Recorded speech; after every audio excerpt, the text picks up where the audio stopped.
chỉ mà chỉ mỗi Christ nhân nghĩa nhân số đã sinh nun na bé yên quan niệm cần xin ban rộng hao tiếng cần chuan lại mình là trong tu và trên là vui in một kim si là ta chân đón là áo bi một kim răng kim chủ đi xe và răng phát chẳng rồi nào ta mi cả ra mi khi tại chi tu mi đi lùng lâu mi ăn du lại một kim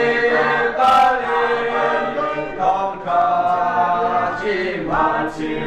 ôi Christ nhân nghĩa càng theo sông á sinh nun na bé chi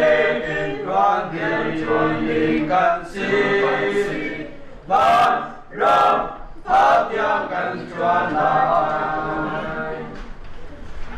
nun na cần gì vô lấy phương phi trong ngày ngày không ăn xề nun na dùng chun dây ta làm nhà